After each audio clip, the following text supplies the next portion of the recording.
ጤና ይስጥልኝ የፕራይም ሚዲያ ፕራይም ሎክ ተከታታዮቻችን፣ ዛሬ ሳምንታዊ ዝግጅታችንን እኔና የባልደረባይ ቶሌራ ከካናዳ እኔ ከዋሽንግተን ዲሲ ልንወያይ ቀርበናል።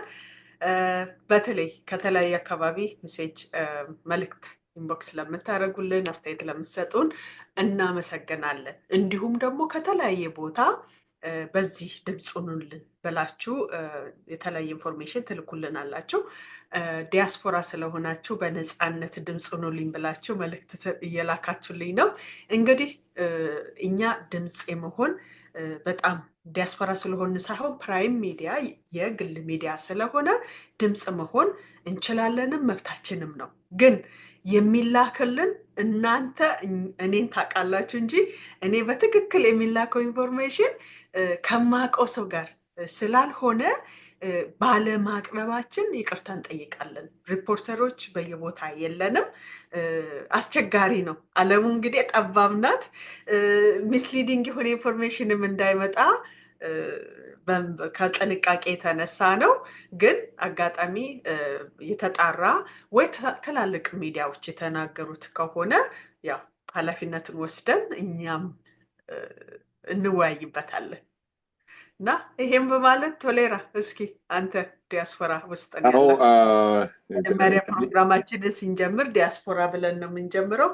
ሰላም ጠይቀ ከዲያስፖራው ሰፈር ምን አለ ብለን ወደ ኢትዮጵያ ደግሞ እንሻገራለን። እሱ ወደ አንቺ ይመለሳለሁ። እንግዲህ ዲያስፖራ ማለት ያው ዲያስፖራ ሲባል እኮ አሜሪካ ነው የሚመጣው መጀመሪያ ጭንቅላት ውስጥ። እኔ ካናዳ ነው ያለሁት፣ ግን ጎረቤታሞች ነን። እቺ ዓለም ደግሞ አንድ ፔጅ ሆናለች፣ አንድ ገጽ ሆናለች። ያው ዲሲ የሚደረገውም ዓለም በሙሉ ያየዋል፣ እኔም አየዋለሁ። ነገር ግን ፊዚካሊ እዛ ስላለሽ ፖሊሲዎች ሲወጡ፣ አንዳንድ ህጎች ሲወጡ በአካል የሚመለከትሽ ስለሆነ ያው ከዛ ነው እንትን የምንለው። ቀደም ብዬ እንግዲህ እንዳው ሰላም ልባላቸው አድማጭ ተመልካቾቻችንን ሰላም እንላችኋለን። በጣም ነው የምታበረታቱን፣ እናመሰግናለን። ያው እኛ እንግዲህ ነፃ የምንሰራ ሰዎች ነን፣ ሀሳባችንም ነፃ ነው። መንግስትም ጋር ችግር ካለ ችግር እንዳለ እንጠቁማለን። ትክክል ያልሆነ ነገር ትክክል አይደለም ብለን ነው የምንናገረው። እንግዲህ ያው አንድ ብርሃኔ እንዳለች አንዳንድ ነገሮች እንትኖች ይደርሱናል። ችግሮች የጋራ ናቸው። ዓለም ሁሉ ያለበት እንትን ነው። አንዳንድ ኢንፍሌሽን፣ የኑሮ ውድነት በኢትዮጵያ ደግሞ ይብሳል፣ አሁን እናውቃለን። ያንን ሁሉ እንግዲህ አንድ ብርሃኔ እንዳለች ከተጨባጭ ማስረጃ ውጪ የምናደርገው የለም። ያለንን መረጃ የተደገፈውን ደግሞ እናቀርባለን። ስለዚህ አጋጣሚ ሆነው የምንናገራቸው አንዳንድ የምንወያይባቸው መልስ ሊሆኑ ይችላሉ። ከዛ ውጭ ከመጣ ግን ያው እናንተን ላለመስማት ሳይሆን እንትናችንን ለመጠበቅ ስለሆነ እንድትረዱን ነው። እንግዲህ ከዲያስፖራ ነው የምንጀምረው። አደ ብርሃኔ አንቺ እንኳንም በዲያስፖራ ምን አለ ብለሽ ልጠይቅኝ ነበረ። ነው አልሸወድም፣ ከአንቺ ነው የሚጀምረው። ዲያስፖራ ምን አለ? ምንድን ነው አለባበስሽ ራሱ እኮ ሁሌ በቃ እንደዚህ ውብ ሆነሽ በሀገር ባህል እኮ እንደዚህ መስቀል መስለሽ ነው የምትመጪው። እና አሁን መስቀል አይደለም፣ በአሜሪካ መስቀል ነው እንዳሁን አይደለም።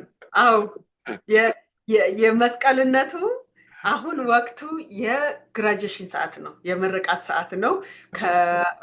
ከሃይ ስኩል ከኮሌጅ እንግዲህ ሰፊ ነን፣ ብዙ ነን፣ ብዙ እናስመርቃለን። ያ ምርቃት ላይ ነበርኩኝ። በዚህ አጋጣሚ በጣም የማከብራቸው ለኢትዮጵያ ባለውለታ የሆኑ በተለይ በአባይ ግድብ ላይ ትልቅ አሻራ ያስቀምጡ የቀድሞ የኢትዮጵያ በአሜሪካ አምባሳደር የነበሩ የዶክተር ኢንጂነር ስለሺ በቀለ የልጆቻቸው ምርቃት ነበረ እና ከዛ እንግዲህ ምን የመሰለ ደስታ። 2 ልጆች አላቸው። ሁለቱም በዚህ ወር ውስጥ በሜይ ውስጥ ተመርቀው ከዛ ነው ያው ቶሎ ብዬ አንተን እንዳትጠብቀኝ ብዬ በቃ ወጪ መጣሁ። እንዳልቀይር ደግሞ ጊዜ አልሰጠኸኝም እና እሳቸውን በጣም እንግዲህ በጣም ደስ ብሎኛል። እንዲሁም ሌሎች አሁን ወቅቱ የምርቃትና በተለይ የብዙ ኢትዮጵያውያን ልጆች እዚህ ሀገር መመረቅ ማለት ቀላል አይደለም። አገሩ ብዙ የሚያሳስት ነገር አለው። በተለይ ደግሞ እንደሳቸው የሀገር ኃላፊነት ያላቸው ሰዎች ለልጆች ቁጭ ብለው እንደኛ ትኩረት ሰጥተው በደንብ እንትን ማለት እንግዲህ ከባድ ነው። እንኳን የሀገር ኃላፊነት ያለው የአንድ ድርጅት ኃላፊነት ያለውም ምን ያህል እንደሚከብድ በራሴም ህይወት ስለማውቀው ትልቅ ደረጃ እንደዚህ ልጆቻቸው ሲደርሱ እኔ በጣም ነው ደስ የሚለኝ።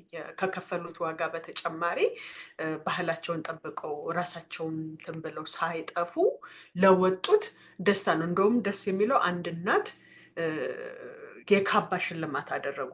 ያደረጉት ምክንያት ምንድን ነው ሲናገሩ እዚህ ሀገር ዶሮ ሳትበሱ ፀጉራችሁን የሆነ ነገር ሳታደርጉ ሱሪያችሁን ወደ ታች አውርዳችሁ ማንነታችሁን ሳትጥሉ ለዚህ ደረጃ ለመድረሳችሁ ነው። ካባ በእድሜ ወይ በሌላ ነገር ነው፣ ግን እናንተ እንደዚህ ጨዋ ሆናችሁ ለዚህ ደረጃ ደረሳችሁ ብለው ካባን ያለበሳቸው የታወቁ እናት እዚህ አካባቢ ያሉ እናት ናቸው። ብዙም ጊዜ እኔ ያለ ፍቃድ ስም መጥራት ቴቴ ነው የሚባሉት እናት ናቸው። ስም መጥራት አልወድም፣ ግን እሳቸው ራሱ ሌላ ነገር ነው የሰጡኝ ማለት ነው። አስበው እንደዚህ ማክበር ማለት ለእኛ ልጆች ለታዳጊዎች ትልቅ መልእክት ነው። በጣም ደስ ይላል። ብርሃኔ በነገራችን ላይ ዶክተር ኢንጂነር ስለሺ በቀለ እንኳን ለዚህ ያደረሳቸው ላለው 2 ልጆችን በአንድ ጊዜ ማስመረቅ በጣም ትልቅ እድል ነው። እንዳልሽው ብዙ የተበላሻሹ ነገሮች አሉ እዚህ ውጭ ሀገር እና ከዛ ተርፈው ልጆች ለዚህ ደረጃ ማብቃታቸው በጣም ደስ የሚያሰኝ ነው። ኮንግራቹሌሽንስ እንላለን። እሺ እንግዲህ በዚህ እንዳለ እንግዲህ ብርሃኔ ሁል ጊዜ የምንጀምረው ዲያስፖራ ምን አለ፣ የአሜሪካን መንግስት ምንድን ነው ያለው? እንግዲህ የትራምፕ አድሚኒስትሬሽን አስተዳደር ብዙ ጊዜ ፖሊሲዎችን በማውጣት በየቀኑ ህጎችን እየለዋወጠ በቃ የየቀኑ ኒውስ እየሆነ ነው፣ ዜና እየሆነ ነው። እና ሰሞኑ ምን አለ በተለይ ከኢሚግራንት ጋር የሚገናኝ ነገር ምን ለውጥ ተደርጓል? እንግዲህ ያገኘሽው እንትን ለኢትዮጵያውያን ይጠቅማል የምትዩ ነገር ምን አለ እስቲ? እንግዲህ አሁን በደንብ እየተሰራበት ያለው ስለ ጋብቻ ጉዳይ ነው። እንግዲህ ጋብቻ ትክክለኛ ጋብቻ ያላቸውን ይሄ ኢሚግሬሽን ኬዝ ትክክል ያልሆነ ፌክ ሜሬጅ ነው እነሱ የሚሉት። እንግዲህ ትክክል ያልሆነ ይደረጋል ወይ? ይደረግ ነበረ። አዎ ይደረጋል። ግን እነዛን እያደሙ ነው ማለት ነው። የውሸት ጋብቻ እዚህ ሀገር ለመምጣት ግሪን ካርድ ለማግኘት ከተለያየ ሀገር ይመጣል። በተለይ ያንን የሚያድኑበት ወቅት ላይ ናቸው። የኛ ሰዎች በዚህ ሁኔታ ውስጥ ያሉ ኢትዮጵያም ሆኖ እየተጠባበቁ ካሉ እውነተኛ የሚመስል ጋብቻ ምንድን ነው ብለው ያንን ሚዲያ ላይ በጣም አለ ኢንፎርሜሽኑ። ሎየራቸውንም ጠይቀው ለምሳሌ የአሜሪካን መንግስት ምንድን ነው የሚያየው የሚለውን ነገር እኔ ራሴ በፔጅ ሼር አድርጌያለሁ ማለት ነው። ያንን መከታተል ማድረግ ትክክለኛ አይደለም፣ ትክክለኛ ያልሆነ ትክክለኛም ሆኖ እኛ ማናደርጋቸው የኛ ሀገር ሰው የማያደርጋቸው የፍቅር አገላለጽ፣ የመልእክት አላላክ ፍቅረኛ አይመስልም። ይገባሃል? ለእኛ ሀገር ሰው ነው እንግዲህ የምናገረው። ወይ እውነተኛ ሆኖ መግለጽ አይችሉም። በተለይ ወንዶቻችን በትክክል ላይገልጹ ይችላሉ። የሚልኩት መልእክት በትክክል ይሄ ፍቅረኛን የሚመስል እውነተኛን የሚመስል መልእክት ተለዋወጡ። ፎቶዎችንም እውነተኛ የሚመስል ወይም የሆነውን አድርጉ። ትንሽ እንግዲህ የአሁኑ ዘመን ልጆች ምናልባት የተሻለ ስለ ፍቅር አገላለጽም ስለ ትዳርም የተለያየ ኮሚኒኬሽን ሊኖር ይችላል። የማታደርጉ ከኔ ዘመን በፊት ያላችሁ ምናልባት አግብታችሁ ለማምጣት የምትጠባበቁ ከሆነ በትክክል ኒውስን ተከታተሉና ራሳችሁን አዘጋጁ የማለት ነው። ሌላ የሚወጣው ይሄ ብር በሚላክ ብር ላይም የወጣ ወደ ሕግ እናወጣለን የሚሉት ነገር አለ። ሌላው ደግሞ ለሚወልድ ሰዎች እንግዲህ ለዛ ተብሎ ይወለዳል ወይ የሚባል እንግዲህ ህጉ እየወጣ ነው። አንተ እንደውም የበለጠ እንግዲህ ጋዜጠኛ ስለሆንክ ከኔ የበለጠ እኔ አይመለከተኝም ብዬ የዚህ መንግስት ጉዳይ ብዙውን ጊዜ ተወት አደርጋለሁኝ። አንተ ግን እንደ ጋዜጠኛ ታነባለህና እስቲ ከአንተ እንደውም ለአድማጮቻችን እስካሁን ካነበብከው ካየኸው እስኪ አንተ እውነተኛ ጋዜጠኛ ስለሆን ከአንተ በላቸው ምክርህን። አሁን ይሄ መሸወድሽ ነው። እሺ ይሁን፣ ይመለከትሻል፣ በትክክል ይመለከትሻል። አደ ብርሃኔ አመሰግናለሁ እድሉን ስለሰጠሽኝ። ጠፍቶሽ አይደለም፣ እኔ እንዳገር ፈልገሽ ነው። በጣም ነው የማመሰግነው። አንደኛው እንግዲህ አሁን ባልሻቸው እንትኖች ቢግ ቢዩቲፉል በጀት ቢል ይላል። ቢግ ቢዩቲፉል በጀት ቢል ይላል። ይሄ ምንድን ነው? አዲስ ነገር አሳይለም ሰዎች የጥገኝነትን ሲጠይቁ ድሮ በነፃ ነበረ፣ አሁን 1000 እንዲሆን። ይሄ እንግዲህ መቼ ነው ስራ ላይ የሚውለው አሉ? ጁላይ 4 ነው። ከጁላይ 4 ጀምሮ ጁላይ 4 እንግዲህ ኢንዲፔንደንስ ዴይ ነው አይደለም? ነፃነት ቀን። ከዛ ቀን ጀምሮ ነው አሉ ወደ ስራ ላይ የሚውለው። ስለዚህ $1000 ይከፍላል አንድ ሰው አሳይለም ለመጠየቅ ራሱ ፋይል ለማድረግ ራሱ። በዛ ላይ ደግሞ ጥናቶችን እንደሚያረጋግጡት ይላሉ ከ186 እጅ አሳይለሙ የሚሳካው ሎየር ወይንም ጠበቃ ላላቸው ሰዎች ስለሆነ በዛ ላይ ደግሞ የጠበቃ ብር አለ። ጠበቃ ከፈል ደግሞ ቀላል ብር እንዳልሆነ ታውቂያለሽ። እሱ አለ። ስለዚህ ጠበቃ አድርገውታል የሚል እንትን ነው ያየሁት፣ የሬፊውጂን የአሳይለም ሲከሩን እንትን። እንደገና ደግሞ መስፈርቱንም በጣም እየከበደ እንዳደረጉት ነው የማስበው። እንደው የሪሚታንሱ ደግሞ ብር ስትልኪ ይሄ ሲቲዝኖቹን የአሜሪካ ሲቲዝን ወይንም የአሜሪካ የዜግነት እንትን ያላቸውን አይመለከትም።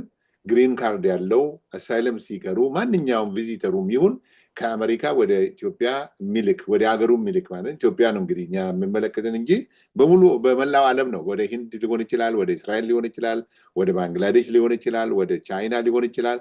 የሚላከው ላይ የአሜሪካን ሲቲዝን ወይንም የአሜሪካን ዜጋ ያልሆነ ሰው 5% ለምሳሌ $100 የሚልክ ሰው ከመላኪያ ውጪ 5 ደግሞ ለመንግስት ታክስ ከፍሎ ይልካል ማለት ነው። እሱ አሁን አንድ ለውጥ ነው። ሌላው ሶስተኛው አንቺ እንዳልሽው ትራምፕ አካውንት የሚባል አለ። ትራምፕ አካውንት የሚባል ደግሞ ልጆች በትራምፕ ገዢ በትራምፕ ፕሬዚዳንት ዘመን 4 ዓመት ከዲሰምበር 224 ባለፈው ዓመት ማለት ነው እስከ ዲሰምበር 228 በዚህ በ4 ዓመት ጊዜ ውስጥ ለሚወለዱ ልጆች መንግስት ኢኒሺያሊ አካውንት $1000 ይሰጣል። አካውንት የምትከፍቺላቸው ከሆነ ብቻ ነው የሚሰጠው። አካውንት ተከፍቶ $1000 ያስገባል። ከዛ ደግሞ ፋሚሊ ወይንም ደግሞ የፓረንታቸው የወላጆቻቸው በአመት እስከ $5000 የማስቀመጥ እንትን አላቸው ማለት ነው። እና ለልጆቹ ይህንን ተጠራቅሞ ልጆቹ በዚህ በ4 ዓመት ጊዜ ውስጥ እንግዲህ ወደ 21000 ነው የሚሆነው። ግማሹን በ18 ዓመታቸው ከነወለዱ እንግዲህ ያው ኢንተረስት ይኖረዋል። በ18 ዓመት ማለት ቀላል አይደለም። ያኔ ከነወለዱ የሆነ አማውንት ይጨምራል። እንግዲህ ይህ ልጅ 18 ዓመት ሲሞላው በ18ኛ ዓመቱ ግማሹን አክሰስ ማድረግ ይችላል። አክሰስ የሚያደርገው ደግሞ ለቲዩሽን ፊ ኮሌጅ ለመግባት ወይንም ደግሞ ቤት ለመግዛት ከፈለገ፣ ሌላው ቀሪውን ደግሞ በ30 ዓመቱ ሙሉ አክሰስ ይኖረዋል። ሙሉ በሙሉ ይጠቀምበታል። ይሄም ደግሞ ለምንድን ነው የሚሉት? አንድ ሰው በ30 ዓመቱ በሌላ ሰው ላይ ሸክም እንዳይሆን መደራጃ ነገር እንዲኖረው ቢዝነስ ለመጀመር ይሁን ቤት ለመውጣት ይሁን መደራጃ ነገር እንዲኖረው ተብሏል። የመሬጁን ያው እንዳልሽው ነው። ድሮም ያደርጋሉ። ድሮም በጣም ጥብቅ ነበረ። እንግዲህ የፌክ መሬጅ ነው የሚባለው። ይሄ በጣም ጥንቃቄ ማድረግ አለባቸው። አንደኛ ለማምጣት ያልሽው ለማምጣት ነው። ወደዚህ ለማምጣት ጀኒውን የሆነ ሪሌሽንሽፕ እንዳላቸው መለያ ነው። እዚህም መጥተው አሜሪካን መጥተው አብሮ መኖራቸው በትክክል አብረው እየኖሩ ነው ወይ? በትክክል ባልና ሚስት ናቸው ወይንስ ለኬዝ ነው አንድ ሰው ይህንን ለማለት ያደርገው የሚለውን ድሮም ነበር። አሁን ግን ሲቪር ነው። ይኸውልሽ አንቺ ተታለሽ እንኳን ብትሆኝ ብርሃኔ ተታለሽ እንኳን ይህንን ፌክ መሬጅ የምታደርጊ ከሆነ ህጉ በአንቺ ላይ የሚሰራል ማለት ነው። ተታለሽ እንኳን ተሸውደሽ ማለት ነው። እና ይህንን መጠንቀቅ አለባቸው። አይ እኔ ያላወቅኩም ነበረ እሱን ለመርዳት ነው እሷን ለመርዳት ነው የሚሉ ሰዎች ይኖራሉ። በትክክል በተለይ የኛ ሰው የዋ ስለሆነ አይ እኔ እኮ እሷን የረዳዋት እሱን የረዳሁት መስሎኝ ነው ያረኩት የሚል እንትን ሊመጣ ይችላል። ግን አይሰራም ብለዋል። ስለዚህ የ5 ዓመት እስራትና $250,000 ቅጣት ነው የሚጠብቀው።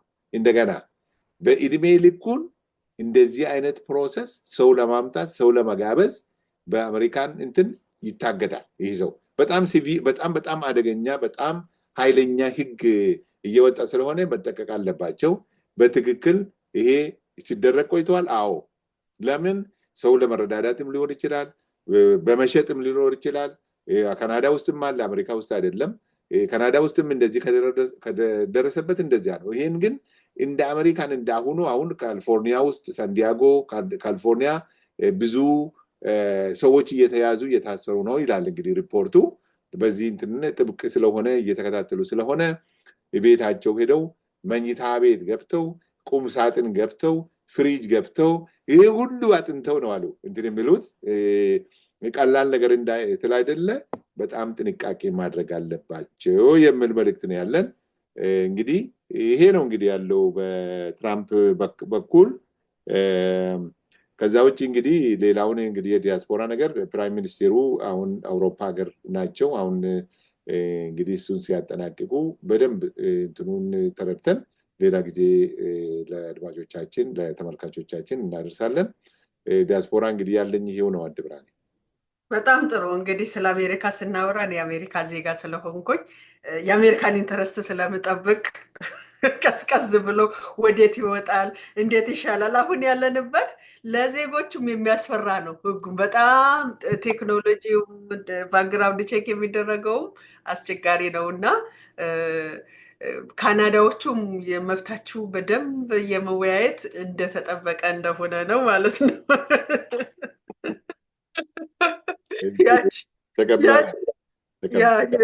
የቀመስና ባክግራውንድ ቼክ ስላለች ለእኔ ትንሽ ራሴ ሪዘርቭ ነው ማድረገው።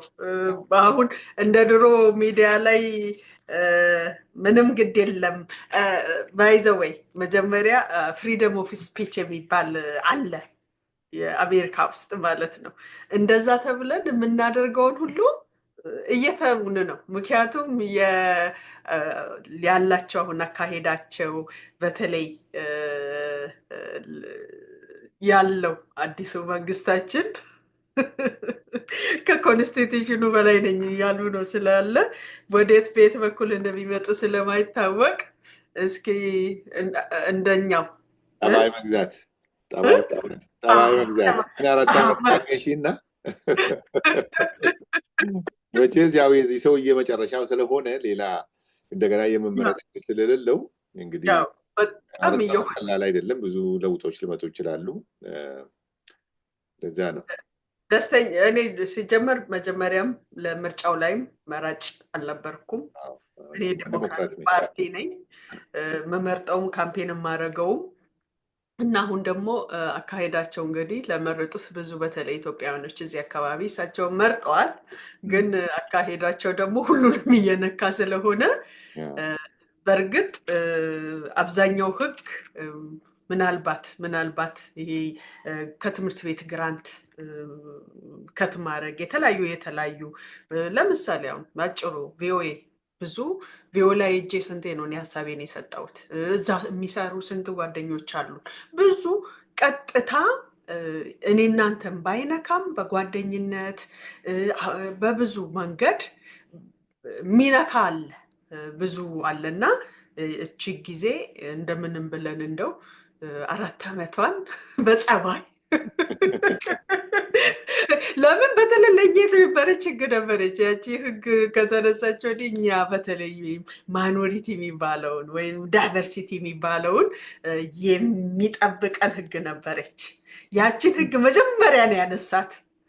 ስለዚህ ማይኖሪቲ እና ዳይቨርሲቲ የሆኑ ሰዎች እስኪ እንደ ውስጣችን እንደሚፈልገው ሳይሆን ጊዜውን ቀስ ብሎ ለማሳለፍ ነው ለማለት ነው። አንተ ግን ካናዳ ስለሆንክ እንደፈለክ እኔ አይመለከትም። እኔ አላልኩም።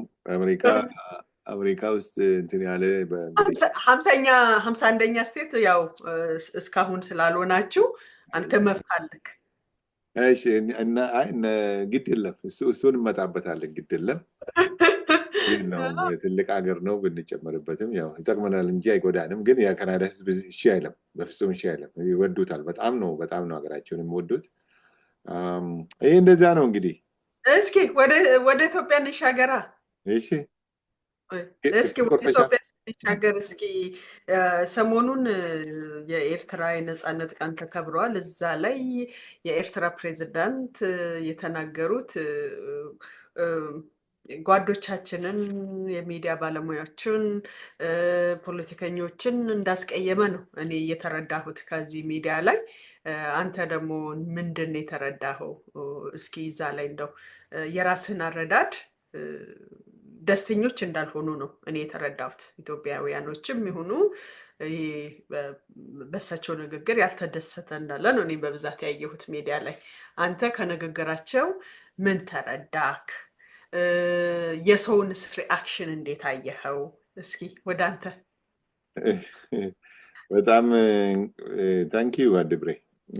አዎ እንግዲህ አቶ ኢሳያስ ፕሬዚዳንት ኢሳያስ የ32 ነው መሰለኝ 32ኛ ዓመት ነው 32ኛ ዓመታቸውን ሲያከብሩ የተናገሩት በትግርኛ ነው የተናገሩት።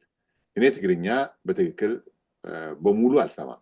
ስለዚህ ልክ እንደወረደ እሳቸው እንዲህ ያሉ የሚለውን እኔ ሊተውና ተተርጉሞ የቀረበውን ከሁለት ከሶስት ሶርስ ቢያንስ ከሁለት ተመሳሳይ እንትን ሰምቻለሁ።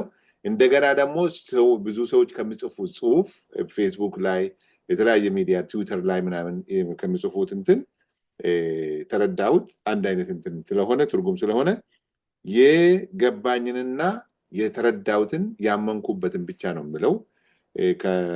እንግዲህ ብለዋል ተውየው ስለ ኢትዮጵያ ስለ ብልጽግና ፓርቲ ከዚህ በፊት ከብልጽግና ጋር ያደረጉት እንትን ወዳጅነት እንደማይቆጫቸው ጥሩ አድርጌያለሁ፣ አይቆጨኝም ብለዋል። በዛ ውስጥ እንግዲህ የነካኳት አንድ ነገር አለች፣ የማትነካ ቀይ መስመር ያለፉ እንትን አለች፣ ኦሮሞማ የምትባል በኦሮሞዎች ያልተደገፈች ኦሮሞማ ብለዋል። ይህንን እንግዲህ ያው የኛው ጉዶች ዩቱብ ላይ ወጥተው የሚለፈልፉት አለ። እኛ አንደግፈውም፣ የኦሮሞ ተወካይ አይደለም፣ በኦሮሞ ህዝብ አልተመረጠም ብለው አንዳንድ ጉዶች አሉ ዩቱብ ላይ እንትን ብለው እየቀዱ ኦሮሞ ማለት ለነሱ እነዛ እንደሆኑ ስለሚቆጥሩ በኦሮሞዎች ያልተደገፈ ኦሮሞማ ብለዋል። እና በኦሮሞዎች ካልተደገፈ ራሱ ኦሮሞማ መባሉ ለምን አስፈለገ? ኦሮሞማ እኮ ኦሮሞነት ነው አይደለም እንዴ? በኦሮሞ አልተደገፈም ካለ ኦሮሞማ አይደለም ማለት ነው። ስለዚህ እንትኑ ራሱ ይማታል። እንደዛ ነው የተተረጎመላቸው የተሰጣቸው ማለት ነው። ሌላው የሚደንቀው በሰሜቲክ እና በኩሽቲክ ያለውን ክፍፍል ነው ያነሱት። ሰሜቲክ ማለት እንግዲህ ያው ሰሜቲክ ይባላል። የኤርትራው፣ የትግራይ፣ የአማራው ከፊሉ አማራ ሰሜቲኮች ነን። ከእስራኤል በተለይ አማራ በኩል ምንድነው ከእስራኤል እንትን ያለን ግንድ የመጣን ነው ይባላል። ትግራይም ሰሜቲኮች ነን ይባላል። ኤርትራም እንደዛ ነው። እና የሰሜቲክና የኩሽቲክ እንትን መኖሩን ነው ሊያመላክቱ የፈለጉት። በዛ አፋርን ከአፋር ውስጥ ያሉትን ሰዎች እንትን ማለት እነሱን የኦሮሞማ እነሱን የማቀፍ እንትን አዝማሚያ አለው ብለዋል። እንግዲህ ያንን ዳይሬክትሊ ኦር ኢንዳይሬክትሊ ስለሚነካቸው ከዛ ከግዛታቸው ውስጥ እነዚህ ሰዎች ስላሉ እነዛን ይዘው እኛን ሊያጠቁን ይፈልጋሉ የሚል እንደ ጥሪ ነው። እንተባበር ሰሜቲኮች አንድ ላይ እንሁን እንጂ ይሄ ኦሮሞማ ሊያጠፋን ነው የሚል አይነት ጥሪ ነው። እንግዲህ በትክክል እንደዚህ አላሉም። እኔ የተረዳሁት እንደዛ ነው። እና መጀመሪያ ደረጃ እኚህ ሰውዬ ማን ናቸው? ኤርትራስ ምንድን ነች? አገር ነች ወይ? ህዝብ አላት ወይ የሚለው ሌላ ታሪክ ነው። በቅርቡ ሪፈረንሱ በቅርቡ አቶ ጌታቸው ረዳ ቲቪ ላይ በሆነ ቲቪ ላይ ዋልታ ነው መሰለኝ ኢንተርቪው ሲደረጉ ነበር። እና ኤርትራዎች ውስጥ እኮ 2 ሚሊዮን ህዝብ የለም፣ ወጥቶ አልቋል። እኔ ማውቀው ወጣት የሚባል ወጥቶ አልቋል። ለዚህ ነው እኮ እስከ 60 ዓመት ያሉትን ሰዎች ወደ ጦርነት እንትዝሩ ታጠቁ ተነሱ ብሎ ጥሪ የሚያቀርብላቸው። እና ሰው የለበትም ለምንድን ነው ፖሊሲው የእሳቸው የፕሬዝዳንቱ ፖሊሲ ሰዎች ሀገራቸው ውስጥ ቁጭ ብለው እንዲማሩ ሀብት እንዲያፈሩ ስለማይፈቅድ ነው። ነፃነት ስለሌለ ነው። ሰው የራሱን ገንዘብ እንኳን ባንክ አስገብቶ የፈለገውን ገንዘብ ማውጣት አይችልም። የተወሰነች ገንዘብ ብቻ ነው የምትፈቀድ። የራስሽን ገንዘብ እንዲህ አይነት ስቴት ናቸው፣ እንዲህ አይነት መንግስት ናቸው እና እንዲህ አይነት ጭቆና ነው። ህገ መንግስት የላትም። ህገ መንግስት የሚባል የለም። ምርጫ የለም እና ህገ መንግስቱ ምርጫው ምኑም እሳቸው ናቸው። ለ32 ዓመት ተመልከች፣ ለ32 ዓመት እኚህ ናቸው። 32 አይደለም፣ ከመጀመሪያውም እኮ የሻዕቢያ ሊቀመንበር ናቸው። የትራንዚሽን 2 ዓመት አማለች፣ እሳቸው ናቸው ሊቀመንበር። ወደ 40 ዓመት ማለት ነው። ስለዚህ እሳቸው ናቸው የሚመሩት። አሁን አርጅተዋል። እግዚአብሔር ይወቅ እንግዲህ ማን እንደሚተካቸው። አንዳንድ ወሬዎች አሉ። ልጃቸውን እያሳደጉ ነው። አንዱ የምን ኃይል አዛዥ ሆነዋል ነው የሚባለው እና እንደዛ ነው። ሌላው ኦሮሞማ የሚሉትን ስለሚፈሩ ነው፣ በጣም ስለሚፈሩ ነው። በኢትዮጵያ ታሪክ እንግዲህ በኢትዮጵያ ጀግንነት ከተነሳ ጀግኖቹ እነማን ናቸው? የኦሮሞ ጀነራሎች ናቸው። ኢትዮጵያን ሲጠብቋት በትክክል ኢትዮጵያን የሚወዱና ለኢትዮጵያ የሞቱት የኦሮሞ ጀነራሎች፣ መኮንኖች ናቸው፣ ወታደሮች ናቸው። ያውቃሉ ስንት ሰው እዛ እንደተሰዋ ያውቃሉ። እንዳውም እሳቸው ያሸነፉት እኮ ደርግ መንግስቱ ኃይለማርያም ተሳስቶ እነ ደምሴ ቡልቶን እነ መርዕድ ንጉሴን ትልልቅ ጀነራሎች በጣም ምርጥ ጀነራሎቹን ከረሸነ በኋላ ነው እኮ ሻዕቢያ አሸንፋ እንትን ያለችው። እነዛ ነበር ጠንቅ የሆኑበትና ሊያሸንፍ ለብዙ ዓመታት ይዋጉት የነበረው የነዚህ የኦሮሞ ጀነራሎች ስለሆኑ ከነዚህ ላይ ፍራቻ አለው፣ ጥላቻ አለው። ስለዚህ አሁን በሚሄድበት ስፒድ የዶክተር አብይ መንግስት በውትድርናውም በኢኮኖሚውም በዴቨሎፕመንቱም ችግሩ እንዳለ ሆኖ ኢንፍሌሽኑ በዓለም የተጠቃበት በሙሉ የተጠቃበት ኢንፍሌሽኑ እንዳለ ሆኖ አሁን በሚራመዱበት ፍጥነት ከሄዱ ኢትዮጵያን በትክክል እናት አገራቸው አድርገው እያሳደጓት ስለሆነ ወታደራዊ እንትኑ ራሱ ሳይንቲፊክ የሆነ በብዛትም በጥራትም እንትን እያለ ስለሆነ ስለሚያውቁ እየየ ነው። አሁን ተባበሩ እንጂ ሰመቲኮች፣ በሉ እንጂ ሰመቲኮች፣ አንድ እንሁን እንጂ። ምክንያቱም ከትግራይ የወያኔ ክንፍ ከነ ደብረጽዮን ጋር አንድ የጋራ ግንባር እንደፈጠሩና አንዳንድ ተወካዮቻቸውም ወደ አስመራ ሄደው ኔጎሽየት እያደረጉ እንደሆነ በግልጽ ዓለም የሚያውቀው ነገር ነው። እና ቢቢሲም እነ ሌሎች ሚዲያዎችም የሚያወሩት ነገር ስለሆነ ይሄ ሀቅ ነው። የአደባባይ ምስጢር ነው። ሁለተኛ ፋኖዎች አሁን ኤርትራ ባትኖር በኤርትራ በኩል ጥይት ባይገባላቸው አልነበሩም። እንግዲህ የዲያስፖራው እንትን ተቋርጦባቸዋል። ስለዚህ ከኤርትራ ነው ጥይትም ምናምንም የሚላክላቸው በድብቅ ማለት ነው። ስለዚህ ይሄንን ግንባር እየፈጠሩ ነው፣ ኢትዮጵያን ለማዳከም ነው። ዋናው ኢትዮጵያን ለማዳከም እና ኤርትራን ሀያል ሀገር፣ ብርቱ ጠንካራ ሀገር ለማድረግ ነበር አላማቸው። ከመጀመሪያው ወያኔን ይዘው አንጠልጥለው አዲስ አበባ የገቡት እሳቸው ናቸው። ኦኤልኤፍ ካምፕ ሲገባ ከ3 ኮሚቴ አንዱ እሳቸው ነበሩ። የራሳቸውን ሀገር ገንጥለው በእኛ ሀገር ላይ ደግሞ ኮሚቴ ሆነው ኦኤልኤፍን ያዳከሙትና ካምፕ ገብተው እንዲመታ ያደረጉት እሳቸው ናቸው። ከዛ ወዲህ ነው አቶ ሌንጮ ለታ ያረጅሙ ሰውዬ ነው የሚሉት፣ ስሙንም አይጠሩትም። በጣም ነው የሚጸየፉት። ምክንያቱም አቶ ሌንጮ መለስ ዜናዊና ፕሬዚዳንት ኢሳያስ ናቸው እኮ ሰናፌ ላይ ስለ ቻርተር እና ስለ ሽግግር መንግስት የተፈራረሙት። ያንን ክደው ኦኤልኤፍ እንዲጠፋ ያደረጉት እሳቸው ናቸው። ምክንያቱም ኦኤልኤፍ ሀገር ቤት ሲገባ ያለውን የህዝብ ድጋፍ አይተው ሰግተው ነው እንትን ያዳከሙት። እና ከዛ በኋላ እነ አቶ ዳዊት ኢብሳም 18 ዓመት ነው 20 ምናምን ዓመት እዛ ቁጭ ብለዋል። ቁጭ ነው ማስፈራሪያ። ኦኤልኤፍ ኔጋ አለ ብለው ለማስፈራራት እንጂ ኦኤልኤፍ አስመራ ያለ አንድ የረባ እርምጃ ወስዶ ጠላትን ያዳከመበት ወያኔን ያስፈራራበት ነገር አልነበረም። አለ ኔጋ ምንድነው ረጅም ጦር ባይዋጉበትም ያስፈራሩበታል እንደሚባል ለማስፈራሪያ እንዲኖርም አይፈልጉም፣ እንዲጠፋም አይፈልጉም።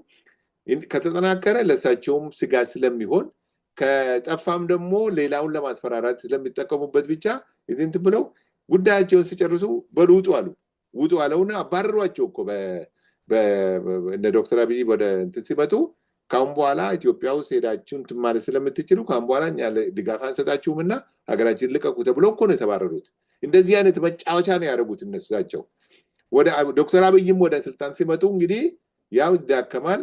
በኋላ ደግሞ ከወያኔ ጋር እንትን ሲባል ደግሞ አይ ከሱ ጋር ሆኜ ወያኔን አዳክሜ እንግዲህ እንደፈለጉ አይደለ የጨፈሩበት ትግራይን ክልል ብረድስት ሁሉ ሳይቀር ነው የዘረፉት። እና ያንን ካዳከሙና የትግራይን ክልል ከተቆጣጠሩ በኋላ ኢትዮጵያን እንደፈለጉ አፈራርሰው እሳቸው እንግዲህ የራሳቸውን አገር ጠንካራ አገር ለመገንባት ያቀዱ ስለነበረ አሁን እንግዲህ ከዛ በኋላ በተደረገው ድርድር ከወያኔ ጋር ያለው ከዶክተር አብይና ከወያኔ ጋር ያለው መንግስት ስለተስማሙ አኮረፉ። ያቅዳቸው ስለከሸፈባቸው አኮረፉ። ከዛ ስጋት ይመስለኛል እና ይሄ ነው እንግዲህ እኔ የተረዳሁት። ከዛ ስጋት ነው። ይሄን ለመጀመሪያ ጊዜ ነው የሚያወሩት። ይሄንን ለመጀመሪያ ጊዜ የዶክተር አብይ ወደ ስልጣን ከመጣ ወዲህ እንደዚህ በግልጽ ብልጽግና ብለው እንትን ያሉት ለመጀመሪያ ጊዜ ነው። የባህር በር ጉዳይም አለ። በጣም ስጋት አለባቸው። የባህር ኮሪደር በጅቡቲም ይሁን በሶማሊያም ይሁን በሌላም ይሁን ለኢትዮጵያ ከተከፈተለት እኔ አለቀልኝ የሚል ነው የሚኮሩበት። እንትን የሚሉበት ያንን ውሃ ነው። ውሃውን ደግሞ እየተጠቀሙበት አይደለም። ያው ውሃው ደግሞ በተፈጥሮ ነው የተሰጣቸው። የኤርትራ ህዝብ እኮ ታግሎ ያገኛት የቆፍሮ ያወጣት አይደለም። በተፈጥሮ እዛ የነበረ ነው። አገኙት። ባለፉት 35 ዓመታት ምንም አላረጉበትም። ምንም ዴቨሎፕም አልተደረገም። ምንም የተጠቀመበት አይደለም። ይሄንን ነው የማውቀው። አድብራል እንደው ፖለቲካ ባይሆን ነው የምለው ቶሌራ። ምክንያቱም እውነተኛ ለህዝብ ቢታሰብ ለሀገር ቢታሰብ አንዳንዴ የቆዩ ፖለቲከኞች እንደሳቸው ያረጁ ፖለቲከኞች የኤርትራን ሀያልነት ተመኙ። ሆኗል ወይ? አልሆነም። ለምንድን ነው ከዛ ካሉበት እኔ ሁሌ ቁጭ ብዬ ሳስበው የኢትዮጵያ ህዝብና የኤርትራ ህዝብ መልክም ባህልም ብዙ አንድ ነው። ይሄ ህዝብ ፖለቲካን የለየው ያ የለዩበት ፖለቲካ ጎላቸውን አቺቭ አላደረጉም። የተመኙትን ታላቋን ኤርትራም አልገነቡም። እና ለምንድን ነው አሁን ካሉበት ትንሽ ቀዝቀዝ ብለው አረጋግተው ለህዝብ የሚጠቅም እውነት የኢትዮጵያ ህዝብና የኤርትራ ህዝብ ያንን ተፈጥሮ የሰጣቸውን የባህር በር ቢጠቀሙ አብረው ነው የሚያርጉት። እኔ ለምንድን ነው የማይማሩት? ይሄ የህልክ ፖለቲካ ልበል ብቻ ይገርመኛል። የት እስክደርስ እንደሚያዩ ለትውልዱ ምንድን ነው ጥሎት የሚያልፉት የሚለው ነገር እስካሁን ባለው ነገር ለምንድን ነው የማይማሩት? ህልክ መገባባት ምን አስፈለገ? እኔ እንደው ፍላጎቴ በቃ ራሳችንን አይተናል። አገሪቷ ከነበረችበት እንዳነሰች የራሳቸው ሰዎች ይነግሩናል። ያለው ኢኮኖሚም ያለው እድገትም ነፃ በመውጣት ብቸኝ ከኢትዮጵያ በመገንጠል እኔ ኤርትራ አገኘች የምለው ነገር ከምሰማው በተለይ እዛ የነበሩ ጀነራሎች ወይም ኤርትራ የነበሩ አስተማሪዎች እማቃቸዋሉ እና ድሮ ያለው ስሜት የነበረው የሚነግሩኝና አሁን ደግሞ በቅርብ ጊዜ ሄደው ያዩት የሚነግሩን አይመሳሰልም። የህዝቡም ሁኔታ የሀገሪቷም ሁኔታ የተጠቀም አይደለም። ለምን ቫሌት አድርገው በሰላም ኢትዮጵያና ኤርትራ አብሮ እንዲያርጉ እንደው ወደ አንድ ሀገር እንኳን ባይመለሱ ባሉበት የተሻለ ይሄ ህዝብ የተሻለ ያስፈልገዋል። በቃ ተሳስተናል። የኢትዮጵያና ኤርትራ ፖለቲከኞች መች ነው ተሳስተናል የሚሉት? በተለይ ይሄ የመከፋፈሉ ጉዳይ፣ የዘሩ ጉዳይ፣ የመገንጠሉ ጉዳይ፣ የብሔሩ ጉዳይ ኢትዮጵያን እኮ ጎድተዋል፣ ኤርትራን እኮ ጎድተዋል። መች ነው የሚያቆሙት? አሁንም ደግሞ አንተ አባረሯቸው አልክ ለምሳሌ። አሁንም ደግሞ አብረን እንሰራለን የሚሉ የኢትዮጵያ አካሎች ደግሞ አሉ። ለምንድን ነው የማይማሩት? ለምሳሌ የኛ የኦሮሞ ነፃነት ግንባር ኤርትራ በመቀመጥ እኔ የኢትዮጵያ መንግስት በኤርትራ ተረድቶ አሸንፏል የሚል ብልም የምሰጠው እንግዲህ ያለንበት የዘመናችን ጉዳይ ነው፣ ነገር የለም። በተጨማሪ ግንቦት ሰባት እዛ ሄደዋል። የኢትዮጵያ መንግስት ሲዋጋ የነበረው ግንቦት ሰባትን እንደው አጠናክረው የኢትዮጵያ መንግስትን አፍርሰው አልገቡም። ተጨማሪ ደግሞ አሁን ያሉት ታጋዮች እንደገና ደግሞ ተመልሰው ከነሱ ጋር እኔ ብቻ የኢትዮጵያ ፖለቲካ እና የኤርትራ ፖለቲካ ያናደኛል። ለምንድን ነው የማይማሩት? ዓለም ወደ አንድ በመጣችበት ሰዓት ይሄ በአንድ የሆነ ማህበረሰብ ፖለቲካሊ እንኳን በቀበሌ ደረጃም የቀበሌ ሊቀመንበርም ለመሆን የዞንም ለመሆን የወረዳም ለመሆን የምኑም ሰው ይጣላል። እንግዲህ የፖለቲካ ስልጣን እኛ ስላልቀመስናት እኔ እናንተ ምንም አይመስለንም፣ ፍላጎቱንም ስላሌለን።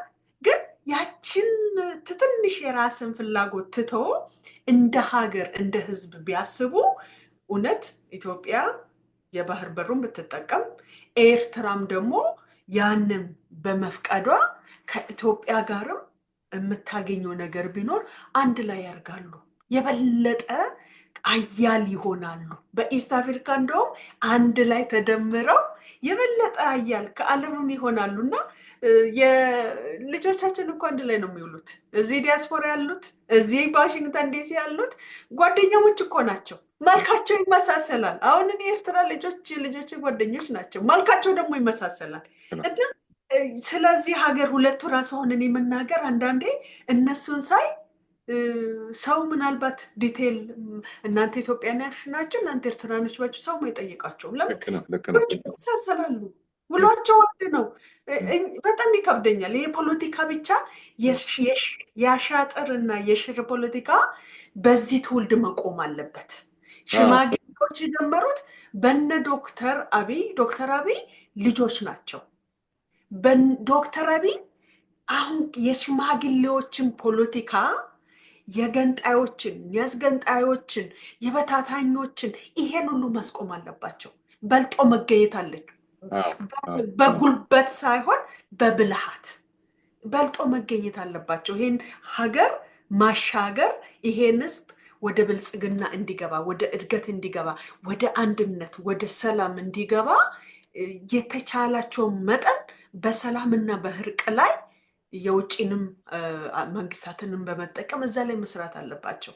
በቃ ማብቃት አለበት። ይሄ ልክ ነው አንድ ብርሃኔ።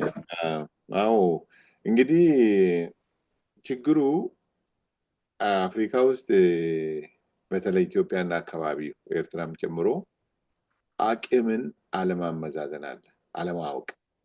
ኤርትራ እኮ ልክ ከኢትዮጵያ ጋር እኩል አገር ነኝ ለማለት ትፈልጋለች። በመሰረቱ የ6 ሚሊዮን ህዝብ ነው ይባላል አይደለም? ግን 2 ሚሊዮንም የለም ነው የሚባለው። ሁለተኛ ሪሶርሱ ውስን ነው ያላቸው። ቅድም እንዳልኩት ያው ውሃ ነው። ውሃውን ደግሞ ኢትዮጵያ ካልሆነች ማንም አይጠቀምበትም። ጅቡቲ የራሷ አላት፣ ሶማሊያ የራሷ አላት። በቃ ሌላ የሚጠቀም ሀገር እኮ የለም። በቃ ኢትዮጵያ ከተጠቀመች ኢትዮጵያ ነች። ካለበለዚያ ውሃ ሆኖ ይቀራል። ምንም እንትን የለውም። ይሄንን ለኢትዮጵያ ላለመስጠት ስጋት አለባቸው። አዎ እንደገና ወደ እንትኑ እንድመለሳለን የሚል ስጋት ይኖርባቸዋል። ግን ይሄ ዓለም ያወቀው ራሱን የቻለ ሉዓላዊ ሀገር ነው ኤርትራ።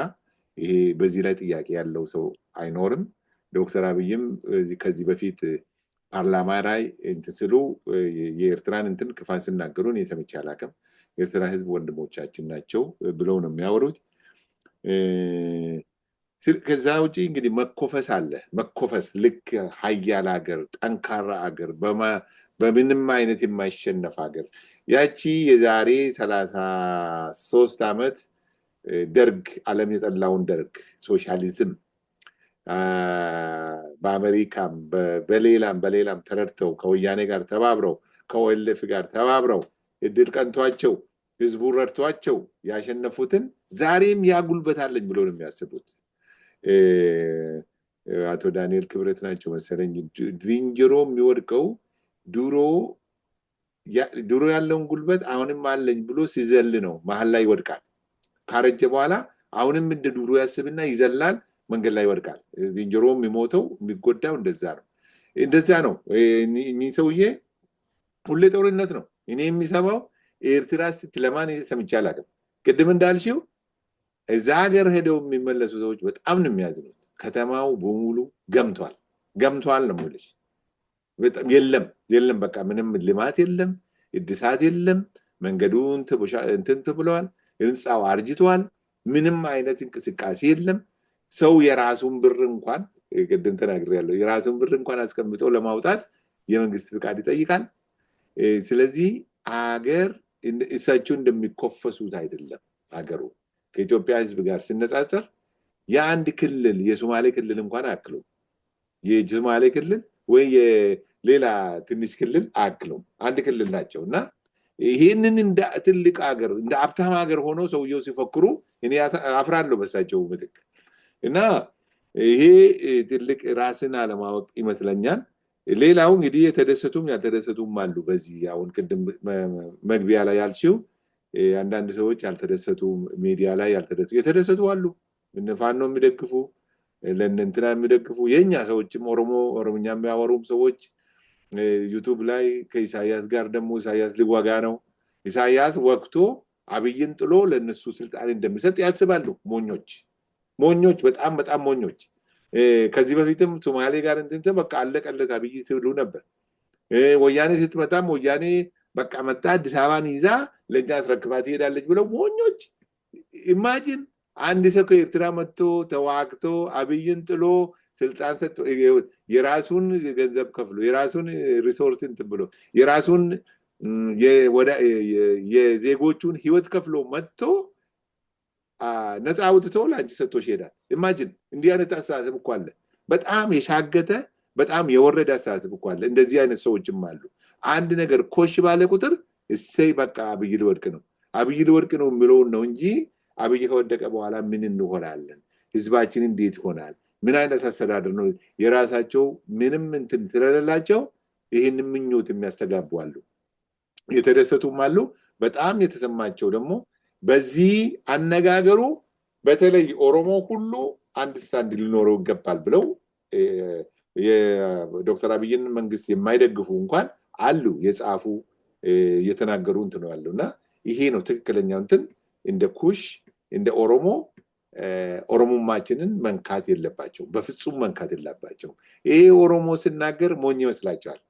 በጣም በነፃም በቀላሉ የምታለል ይመስላቸዋል። በጣም የዋህ ህዝብ ስለሆነ፣ ትሁት ህዝብ ስለሆነ፣ አቃፊ ህዝብ ስለሆነ በጣም የወረደ ሞኝ ነገር ይመስላቸዋል። አይደለም። ትሁትነት፣ ታጋሽነት፣ ሆደ ሰፊነት እኮ ፍርሃት አይደለም። አንዴ ከተገለበጠ በጣም መጥፎ ነው የሚሆነው። ምክንያቱም ሰው መብቱ ሲነካ ዝም ብሎ አይመለከትሽም። እና እነዚህ በጥንቃቄ ማየቱ በጣም ያስፈልጋል። በሌላ በኩል ደግሞ የኦሮሞ አሁን በዶክተር አብይ የሚመራው እሳቸው ኦሮሞማ ይበሉ እንጂ ኢትዮጵያን እየቀየራት እንደሆነ በኢኮኖሚ፣ በዴቨሎፕመንት፣ በሚሊተሪ፣ በአርቲፊሻል ኢንቴሊጀንስ፣ በቴክኖሎጂ ኢትዮጵያን እየቀየረ በትክክል ጀኒውንሊ ኢትዮጵያን እየቀየረ መሆኑን በትክክል ይረዳሉ እኚህ ሰውዬ። በዚህ ከቀጠለ ነገ ህልማቸው እንደሚከሽፍና ኤርትራ ብቻ ሆና ራሷን ከልላ ቁጭ ብላ እንደምትቀር ያውቃሉ። ከኢትዮጵያ ምንም እንደማትጠቀም ያውቃሉ። ስለዚህ በተቻላቸው መጠን እንግዲህ ያላቸውን እንትን ብለው አሰባስበው ኃይላቸውን አሰባስበው ሰመቲኮች ናቸው የሚሉትን ሰብስበው ለመዋጋትና ይህንን መንግስትን ለመጣል እቅድ ይኖራቸዋል። እቅዳቸው ይሳካል አይሳካም እናያለን። እንደዚህ ነው አድብሬ። ያ እኔ ማልቀበለው ናሬቲቭ አለ። ይሄ የኦሮሞማ የሚባለው ናሬቲቭ አይዋጥልኝም። ኦሮሞ በኢትዮጵያ ውስጥ አዲስ አይደለም። በኢትዮጵያ ሀገረ ምስረታ በኢትዮጵያን በተለያየ መንገድ በብዛትም በማገልገልም በትምህርቱም በአርቱም በአትሌቱም በጦርነቱም የኢትዮጵያ ምሰሶ ነው ኦሮሞና ልክ አሁን አምጥቶ ይሄ ኦሮሞማ አዲስ የሆነ የመጣ የሆነ ደሴት አድርገው ከኢትዮጵያ የተለየ የተነጠለ አድርገው ሲያቀርቡት እኔ አይመቸኝም፣ በጣም ደስም አይለኝም። ያ ናሬቲቭ መቆም አለበት። ያሁን ያለው የኦሮሞ መንግስት የኦሮሞ መንግስት የሚባል ነገር የለም። የኢትዮጵያ መንግስትን ያለው ከኢትዮጵያ ብሔር ተወላጆች በብዛት ስልጣን ላይ አሉ፣ ድሮም አሉ፣ አሁንም አሉ። የኢትዮጵያ ሀቅ ነው። የኢትዮጵያ ሀቅ ማን ነው ኢትዮጵያን ሲመራ የነበረው ተብሎ በፖለቲካውም ከተዘረዘረ ኦሮሞ ነው የሚበዛው። ምንም ማድረግ አይቻልም። ያ እንደ ብሔር ብዙ ነው። እንደ ብሔር ኃላፊነት ቦታ ነው ያለው። እንደ ብሔር ብዙ የተማረ ነው። ኦሮሞማ እያለ የኦሮሞ የኢትዮጵያ መንግስት ለብቻ ደሴት አድርጎ ማስቀመጥ፣ በዛ ለመከፋፈል መሞከር፣ ይሄ ኦሮሞ መታገል አለበት። የኢትዮጵያ መንግስት ነው። የኢትዮጵያ መንግስት ደግሞ ለኢትዮጵያ ህዝብ የሚሻለውን ከጎረቤቱ ጋር በሰላም ውስጡን ራሱም ሰላም አድርጎ ለኢትዮጵያ ህዝብ የሚሻለውን እንደሚሰራና መስራት እንዳለበት የኢትዮጵያ ህዝብ ለራሱ ነው መታገል ያለበት፣ ለራሱ ነው ማስተካከል ያለበት እና ለኦሮሞ ብሎ የኦሮሞን ደሴት ለብቻ ወይም የሆነ ምንድን ነው ቀርጸው ይሄ መቆም አለበት። ኦሮሞ ይሄ መቀበልም የለበትም። ልክ ነው። አሁን እንግዲህ በተለይ ኤርትራውያኖች፣ ትግራውያኖች የሚረዱት አንድ አይነት ችግር ነበረብን አይደለም? የኦሮሞ እኮ መብቱ የተረገጠ፣ ቋንቋው የተናቀ፣ በኢትዮጵያ መንግስት ውስጥ ታግሎ ተዋክቶ አገሪቷን አድኖ ግን የራሱ ባህልና ቋንቋው ያልተከበረለት ህዝብ ነው። ስለዚህ ነው የታገለው። ይሄ ሀቅ ነው። በትክክል ለኢትዮጵያ ተዋክተዋል። በትክክል በኢትዮጵያ አስተዳደር ውስጥ አለ። ግን የራሱን ማንነት ይዞ አይደለም። ኦሮምኛን እያወራ አይደለም። የራሱን የኦሮሞን ካልቸር እያንጸባረቀ አልነበረም። እና እንዲህ አይነት ነገር ከዛ ሀገር መጥተው እኔ እንደኔ የምለው አንድ ጊዜ ሀገራዊ ምክክር ላይ ሰዎች ሲመረጡ ኦሮሞዎች በዙበት ሲባል ያልኩት ነገር አለ። አደብራኔ በእኛ ውይይት ላይ እንዴ ተገኝቶ ነው ወይ?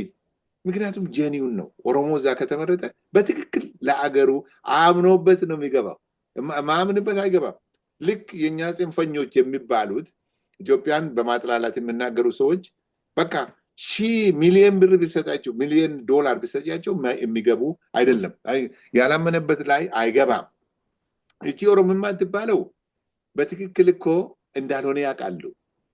ሌብል ለማድረግ ነው ሌሎች ሰዎች ለካ ኦሮሞማ ነው የኦሮሞ መንግስት ነው እንዲሉ ለማለት ነው እንጂ በትክክልኛ እኮ ኦሮሞ እኮ ተቀብሎት አይደለም። ኦሮሞ እኮ የኦሮሞማ መንግስት ነው ብሎ የተቀበለ ኖሮ አይደለም፣ በፍጹም አይደለም። ግን እነዚህ በዚህ ሌቨል አድርገው ሌሎች በጥላቻ እንዲያዩትና በጥርጣሬ እንዲያዩት ነው። እኔ አንድ ነገር እላለሁ። ከኦሮሞ ከኢትዮጵያ ጋር የታረቀች የኦሮሞ ልጅ ኢትዮጵያ አገሬ ነው ብሎ ከተቀበለ በትክክል ነው የሚቀበለው። ማስመሰል የለም። በትክክል አሁን ኢትዮጵያን የሚመሩ ሰዎች ኢትዮጵያን እንደ ነፍሳቸው የሚወዷት፣ እንደ ነፍሳቸው፣ እንደ ልጃቸው፣ እንደ እናታቸው የሚወዷት ኢትዮጵያን እያካሄዱ ስለሆነ ይሄንን ስለሚረዱ ነው ሰዎች አሁን የሚጨነቁት። እንግዲህ ለእናት ይሞታል፣ ለልጅ ይሞታል አይደለም እንዴ? ስለዚህ ኢትዮጵያ ማለት አንቺ አምነሽ ከገባሽ እኔና አንቺ እኮ በመከራ ነው ያመንነው አይደለም እንዴ? በመከራ እኮ ነው በኋላ የመጣንበትና የኦሮሞ መብት እኮ ኢትዮጵያ ውስጥ ነው የሚመለሰው ብለን ራሳችን ያሳመንነው። እኔ 10 ዓመት አልሞላኝም ገና። ስለዚህ ከምን የተነሳ መሰለሽ? መብቴ ስለተገፈፈ፣ የኦሮሞ ህዝብ መብት ስለተገፈፈ እኔ ውስጥ ተደብቄ ወይንም ታፍኜ መኖር አልፈልግም በሚል እንትን ነበር የገባንበት እና ያ ሁሉ ቀርቷል። አሁን ሌላ ጥያቄ የለንም። እኛ ኢትዮጵያ የኛ ነች፣ የጋራ ነች። ኢትዮጵያ የኦሮሞም፣ የአማራም፣ የትግሬም፣ የቤኒሻንጉልም፣ የጉራጌም፣ የትግሬም፣ የአደሬም፣ የሁሉም፣ የሲዳማም፣ የደቡብ ሁሉ የኢትዮጵያ 83 ብሔርና ብሔረሰቦች ናቸው። ባልሳሳት 83 ናቸው። የሁሉም ኢትዮጵያ ነች። ከዛ ኦሮሞ አንዱ ነው፣ ትልቁ ነው። ስለዚህ ኦሮሞ ከኢትዮጵያ ጋር ታርቆ ኢትዮጵያ አገሬ ነች ብሎ ተቀብሎ ወደ አመራር ከገባ፣ በውትድርናም ከገባ እንደ ኦሮሞ ለኢትዮጵያ የሚሞት የለም። ስለዚህ ኦሮሞማ የምትለዋን እንትን እነሱ ለመጠቀሚያ ነው እንጂ እንዳልሆነ እነሱም ያውቃሉ፣ እኛማ አንቀበልም። የኦሮሞ መንግስት አይደለም የኢትዮጵያ መንግስት ነው ያለው። በእርግጥ የሚመራው ደግሞ ከኦሮሞ የተወለደ ነው። ኢትዮጵያን ደግሞ እንደ እናቱ የሚወድ መሪ ነውና እኔ በዚህ ነው የምጨርሰውና አንቺ በማጠቃለያ ያ ኦሮሞ ኢትዮጵያን የተቀበለ የሚለው ናሬቲቭ አሁንም በፖለቲካ ነው። የፖለቲካ ናሬቲቭ ሁሉም አይደለም፣ ሁሉም የኦሮሞ ማህበረሰብን ይወክላል ሳይሆን በተለይ በኦሮሞ ነፃነት ግንባር የፖለቲካ አይዲዮሎጂ ውስጥ ያደገ የተቀረጸ ነው እንጂ ሰፊውን ኦሮሞ አይመለከትም። ፖለቲካል ኤሊት ነው። የኦሮሞ ጉዳይና የኦሮሚያ ጉዳይ የኢትዮጵያ ጉዳይ መላው የኦሮሞ ህዝብን አይመለከትም። ወይም ሰፊውን በኢትዮጵያ ቢሮክራሲ ውስጥ ያገለገለ ያኖረ የሰራን አይመለከትም። ትንሽ የፖለቲካ በኦሮሞ ነፃነት አይዲዮሎጂ ውስጥ ያደገ እሱንም ደግሞ ጻፊዎቹ አስተካክለውታል። ያው ሰው ለማን ብሬ እዚህ ላይ ቆይ የኦሮሞ ቋንቋ ኦሮምኛ ቋንቋ በመንግስት ይታወቅ ነበረ? ኦሮምኛ ሚዲያ ነበረ አልነበረም? ካልቸራችን እየተከበረ ነበረ? በኃይለ ሥላሴ ጊዜ በደርግ ጊዜ እንደተፈለገ እንኳን በደርግ ጊዜ በኃይለ ሥላሴ ተይና በኢህአዴግ ጊዜ የኦሮሞ ካልቸር እኮ እንደ ፖለቲካ እንደ ኦኤልኤፍ ነው የሚያስጠይቅሽ የነበረው። ያ ነው እኔ በዛ ኮንቴክስት ነው የምናወራው እንጂ አሁን እዚሁ ነገር አጠቃላይ እንትኑ አይደለም። ፖለቲካሊ ግን አሁን የምናወራው ደግሞ የፖለቲካ እንትን ነገር ነው። ፖለቲካሊ የተለወጠ ነገር ቢኖር አሁን ኢትዮጵያ ኦሮሞ ሌላ ጥያቄ ያስፈልገውም የሚል ደረጃ ላይ ደርሻለሁ። ያ ሁሉ እንትን እየተመለሰም አለ እየተመለሰም እያለ በመንገድ ላይም ሊመለስ የምንጠብቀው ነገር ስላለ በተስፋ ኢትዮጵያ ውስጥ ያዋጣናል፣ ይገባናል፣ ኢትዮጵያዊ መሆን ያምርብናል የሚል ደረጃ ላይ ስለደረስኩ ነው እኔ እንደዛ ነው የምለው። እኔ ብሬ የሱ ነው የኦሮሞ ፖለቲካ አሁን መልሰን ወደ ኋላ ሄደን መዘርዘል እየዘረዘርን አይደለንም፣ ግን ለፖለቲካ ተብሎ ዲዛይን የተደረገና በትክክል ይሄ ምንም ኦሮሞ በኢትዮጵያ ሀገር ምስረታ ውስጥ ምንም እንዳሌለው ተደርጎ እየተቀረጸውን አልቀበለው። ኦሮሞ እንደ ኦሮሞ አይደለም። ኦሮሞ እንደ ኦሮሞ አይደለም። ይኸውልሽ አሁን የኔና ያንቺ ልዩነት እዚህ ላይ ነው። ኦሮሞ እንደ ኦሮሞ ሳይሆን እነ ታደሰ ብሩ እኮ እንደዛ እንደ ጀነራል ታደሰ ብሩ እኮ እንደዛ አይሰቀሉም ነበር። እነ ማሙ መዘምር እኮ እንደዛ አይሰቀሉም ነበር እንደ አንቺ ብትሆኝ ኖሮ። በኋላ እኮ ኦሮሞነታቸውን ሲለዩ ነው የተፈረደባቸው። ጀነራል ታደሰ እኮ ግዞት የተላኩት እኮ በዛ ምክንያት ነው። ማሞ መዘምር እኮ ሌላ ጥፋት ጠፍቶ አይደለም የተሰቀለው። ኦሮሞነቱን ሲረዳ አይዲዮሎጂ ነው፣ የኢትዮጵያዊነት አይዲዮሎጂ፣ አንድ ሀገር አንድ ቋንቋ አይዲዮሎጂ ነው። ያንንም አይዲዮሎጂ ሲያስፈጽምም የነበረው ሲሰራም የነበረው ኦሮሞ ራሱ ያ የፖለቲካ ወዶ ነው መርጦ ነው ሲስተሙ ወይንም ስርዓቱ አስገድዶት ነው አታሎ ነው ስርዓቱን እያገለገለ ያለው ኖ አይደለም ትልሽ ያንን የጠሉት እኮ ነው እየሸፈቱት አይደል? አዎና ታዲያ ስርዓቱን እኮ የመሰረተው ኦሮሞ አይደለም። ስርዓቱ እኮ ከምኒልክ ነው የመጣ። ከምኒልክ ተወረሰ። ኃይለ ሥላሴ እኮ ኦሮሞ ነኝ ብለው ሲያወሩ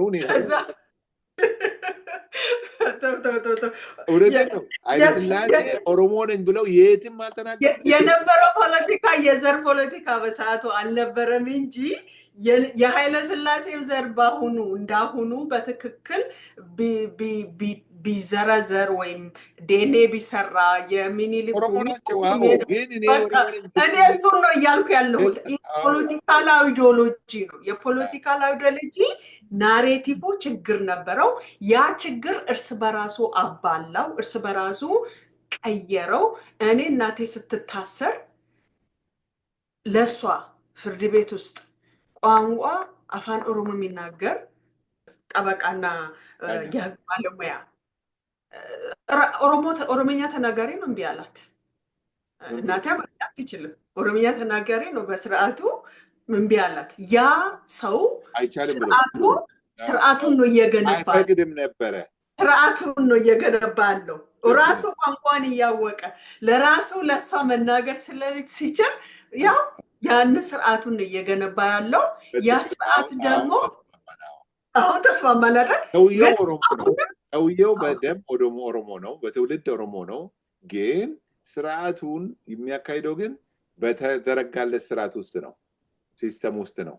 ያ አሁንም እኮ አፋን ኦሮሞ የፌዴራል ቋንቋ አልሆነም እኮ ይሆናል። እና ስለዚህ አሁንም ይሆናል። ብዙ የተለወጠ ነገር አለ። ካልቸራችን በየእንትኑ አለ። ሂጂ አዲስ አበባ አሁን ፍንፍኔ ሂጂ እና ታያለሽ። ብዙ ነገር ተለውጠዋል። ልክ እንደ አማራ ብሔር ማንኛውም ሆቴል ብትሄጂ የኦሮምኛ ዘፈን አለ፣ ሙዚቃ አለ፣ ልብስ አለ፣ እንትን አለ፣ የትግርኛም አለ፣ የሶማሌም አለ፣ የአፋርም አለ። ብልጽግና ፓርቲ ደግሞ ሀገር የሚያስተዳድር 6 የስራ ቋንቋ አንዱ ኦሮምኛ ነው፣ አፋን ኦሮሞ ነው። ስለዚህ ይሆናል ነው የምለው እኔ። ዲቤተር በዚህ ሌላ ጊዜ እንመጣበታለን።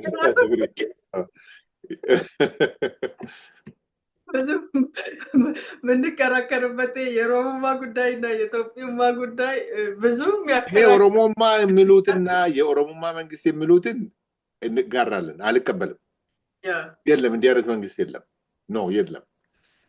በዚህ እንስማማለን። ተመልካቾች ክርክሩን ማን ነው? እስቲ እናንተ ደግሞ ፍረዱና አስተያየታችሁን ስጡን። አደብሬ ለነበረን ጊዜ በጣም ነው የማመሰግነው። ሰዓታችን ሄዷል። ተሰናበቺልን። አንቺ ነሽ የከፈትሽው እኮ ቤቱ። ያ እኔማ በቃ ምንድን ነው ኢትዮጵያ ትቆጥላለች ብለን ነበረ እና የኢትዮጵያማ በጣም ነው የምትቀጥለው። ትቀጥላለች በደንብ። ኢትዮጵያ ራሷን ሆና ነው የምትቀጥለው። ኢትዮጵያ በትክክል ኢትዮጵያ ሆና ነው የምትቀጥለው። ሁሉንም አቅፋ ነው የምትቀጥለው። በርቱ ነው። ከውጭ ከሚመጣው አጀንዳ ይልቅ የውስጣቸውን አጠናክሩ። እንደ ሀገር ለማደግ ስሩበት። እንደ ድሮ ጀነራሎችም እንዳትታለሉ። በመርፌም ይሁን በጉቦም ይሁን አሁን ያላችሁት በጥንካሬ ትልቅ ላይ ስሩ ነው። አመሰግናለሁ። መልካም ቆይታ።